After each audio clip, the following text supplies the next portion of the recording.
Olá pessoal, sejam mais uma vez muito bem-vindos à nossa aula de hoje. Nessa aula nós vamos falar um pouquinho sobre o princípio da casa dos pombos. Esse é um princípio bem intuitivo, mas que nos ajuda muito em alguns processos aí relacionados à contagem.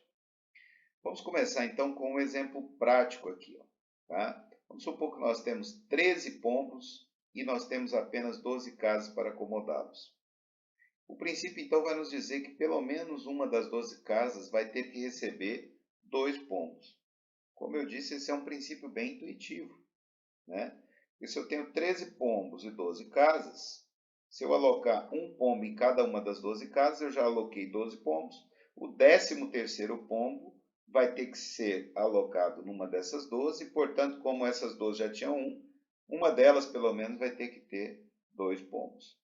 É isso que nos diz o princípio, tá? De modo geral, suponha que eu tenho n mais 1 objetos e eu desejo alocar esses n mais 1 objetos em n recipientes. O que diz o princípio da casa dos pombos? Que pelo menos um dos recipientes vai ter que receber 2 objetos, tá? Então, é algo bem intuitivo, bem óbvio, mas que nós podemos, inclusive, provar por contradição, tá? Esse princípio ele tem uma demonstração e essa demonstração é feita por contradição. Então, vamos lá. Então, suponha que nós temos n mais 1 objetos, queremos acomodá-los em n recipientes. Essa é a nossa hipótese. E a nossa tese é que pelo menos um dos recipientes receberá 2 objetos. Então, eu quero provar isso, tá?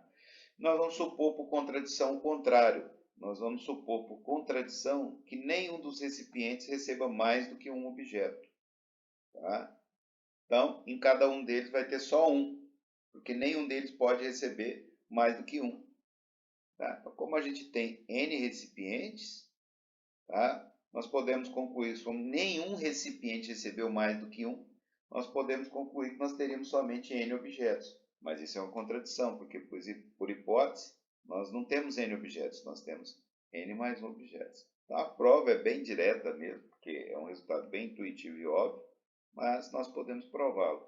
Então isso é o que diz o princípio da casa dos pombos, na sua forma mais simples. Tá? Nós vamos ver daqui a pouco uma forma mais geral desse princípio.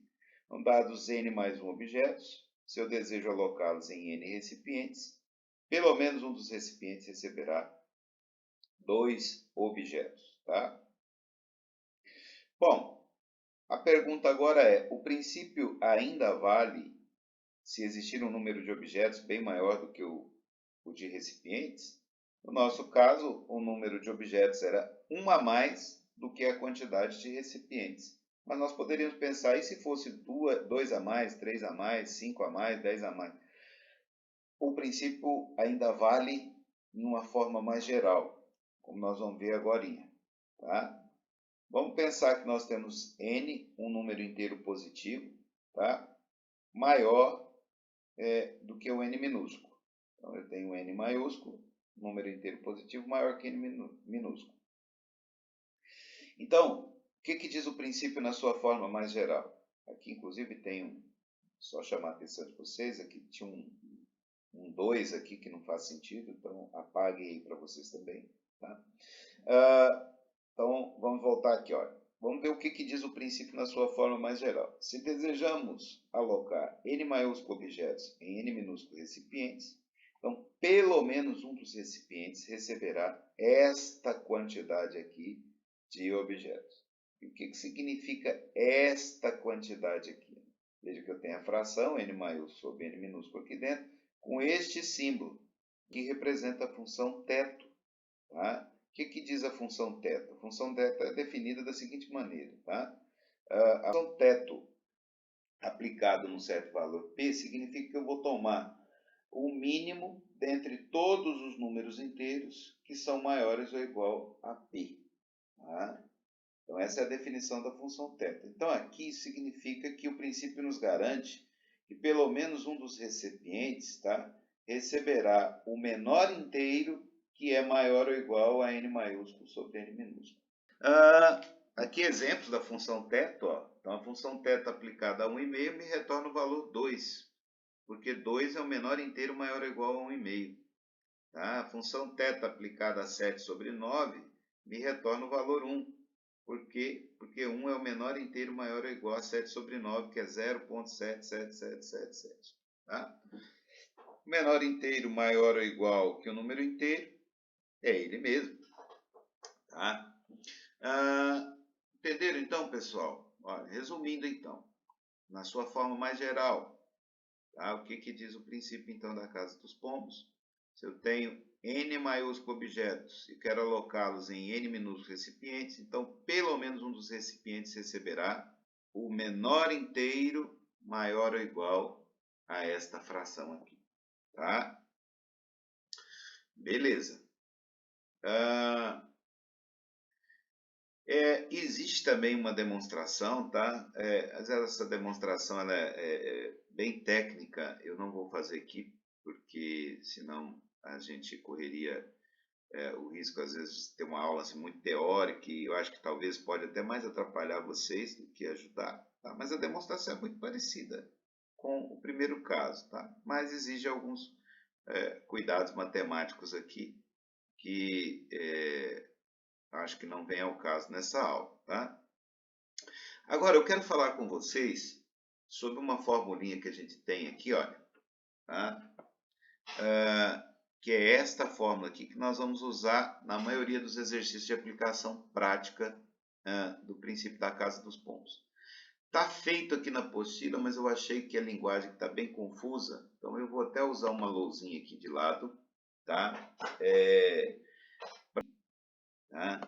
Se eu tenho aqui N maiúsculo objetos, N minúsculo recipientes, aí eu divido N maiúsculo por N minúsculo, aqui, mais R.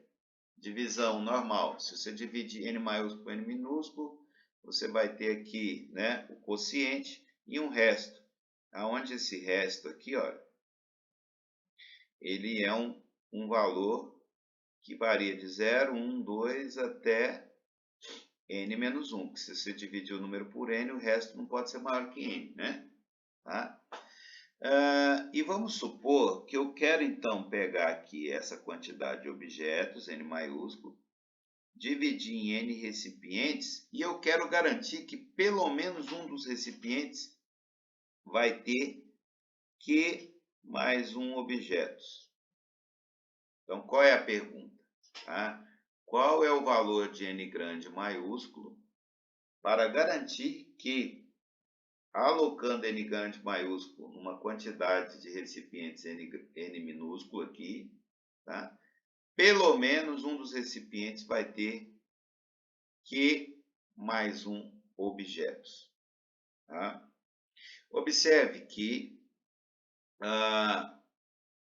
se eu tomar aqui o caso onde o resto é 1, ó, tá? Se eu tomar N de tal maneira que essa divisão aqui deixe resto 1,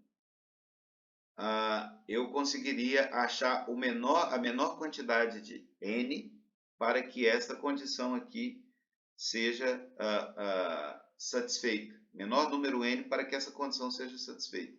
Pelo menos um recipiente receba Q mais 1 objetos. Observe, por que isso? Se eu dividir dos dois lados por N minúsculo, eu teria aqui Q mais 1 sobre N minúsculo, né? E então, tomando aqui a função teto, ó, como aqui eu tenho Q, que é o número inteiro, mais uma fraçãozinha, que não é inteira, porque aqui 1 é menor do que N aqui, né? Tá? Então, tenho Q mais 1 sobre N. Então, qual que seria o próximo inteiro? Q mais alguma coisinha. Próximo inteiro, então, seria Q mais 1. Tá? Porque Q mais 1 sobre N, tá? Vai ser aqui Q, vírgula, alguma coisa. Tá? Então, quando eu tomar aí, né, o menor inteiro maior ou igual a N grande sobre N pequeno, isso vai me retornar Q mais 1. Tá? Então, basta que eu escolha o resto aqui igual a 1 para garantir que meu N grande é tal que pelo menos um dos recipientes vai ter Q mais um objeto. E aí, se a gente pega aqui, olha, e passa o Q para o lado de lá, nós vamos chegar nesta fórmula aqui, ó, que é esta quantidade aqui menos 1. E aí a gente volta lá atrás, ó, substitui o valor de Q aqui. Substituindo, nós vamos ter que n grande é n vezes esta quantidade aqui menos 1. Opa, desculpa que eu errei. Esta quantidade aqui menos 1 mais 1. Tá? Então, nós chegamos nessa forma, substituindo o Q aqui, ó. Esse valor de Q que nós encontramos, nós viemos aqui, substituímos para chegar aqui. Então, se eu escolher n maiúsculo satisfazendo esta relação, tá? E isso partiu do fato de tomar o resto igual a 1, eu garanto que n vai ser a menor quantidade possível, que é maior do que o n pequeno, e tal que, tá? Quando eu for alocar todo mundo lá, como eu aloquei lá em espacinhos de Q em Q, Q em Q, Q em Q, e eu sobrei com o resto 1, esse cara tem que ser alocado num dos N espacinhos que já existiam. Então, eu coloco Q em cada um, né, dos N recipientes e deixo o resto 1 aqui. Esse resto 1 significa que pelo menos um recipiente vai ter que ter o quê? Q mais 1 elementos, tá bom? Objetos. E aí a gente chega que o N grande, então, tem que satisfazer esta relação. E a gente chega nessa fórmula que está na apostila aqui, tá? Mas eu achei que ficou um pouco confuso o texto aqui. Então, peguem essa fórmula e vai ser ela que nós vamos aplicar nos exercícios. Vou fazer agora 2 exemplos com vocês para a gente fixar os conhecimentos relacionados ao princípio. Tá? Primeiro, quantas pessoas são necessárias para se ter certeza de que 5 nasceram no mesmo dia? Tá? Quantas pessoas são necessárias para se ter certeza de que 5 nasceram no mesmo dia? Então, veja, eu quero alocar pessoas, tá, em dias. Tá? E eu quero que em algum dia, pelo menos em um dia, hajam 5 pessoas. Tá? Então, veja, aqui, o que seria, então, o meu N maiúsculo? Tá? Meu N maiúsculo é o que nós queremos determinar, que nesse caso seria a quantidade o quê? De pessoas. Os recipientes onde eu vou alocar essas pessoas seriam os dias do ano, que vão ser 365 dias. Tá? E aquela quantidade que eu quero, olha, tá? Ela vai ser 5. Tá? Porque o princípio me garante que, né, que ali é certeza que pelo menos uma vai receber essa quantidade aqui de pessoas. Pelo menos um dia, que é o meu recipiente, vai receber essa quantidade de pessoas. Então, para saber qual é o menor valor de n que satisfaz essa condição, nós vamos usar a formulinha que a gente obteve agora mesmo, que é essa relação aqui. Tá? Então, eu sei aí que essa quantidade é 5. 5 menos 1 aqui vai dar 4. Vezes a quantidade de dias 365, mais 1. Então, eu vou precisar de quantas pessoas? 1.461 pessoas para garantir que pelo menos em um dia, tá, haja 5 pessoas fazendo aniversário. Tá? Entenderam aí? Quer dizer, eu aloco, se eu quero garantir que 5 pessoas façam aniversário no mesmo dia, eu tenho que alocar, então, em bloquinhos de 4, 5 menos 1 é 4, tá? Ao longo dos 365 dias. Então, vou alocar 4 pessoas em cada dia do ano. Depois, no final, eu tenho que pôr pelo menos mais uma aqui para garantir que em algum dia, né, vão ter 5 pessoas fazendo aniversário. Tá? Beleza? Vamos ver mais outro exemplinho. Quantos alunos devem existir em um determinado curso para termos certeza de que pelo menos 7 alunos possuam a mesma média final. Tá? Aqui eu estou supondo que a média final só assume valores inteiros. E eu sei que as médias variam de 0 até 10. Tá? Então, veja, neste caso, olha, tá? Os meus objetos seriam o número de alunos, tá? Os meus recipientes seriam as quantidades de notas possíveis. Quais são essas quantidades? De 0 a 10, então eu tenho 11 notas possíveis. Então eu quero pegar aqui um número, quero saber qual é o número de alunos que eu preciso para alocar dentro dessas 11 possibilidades de notas, e de tal maneira que 7 alunos possuam a mesma média final. Tá?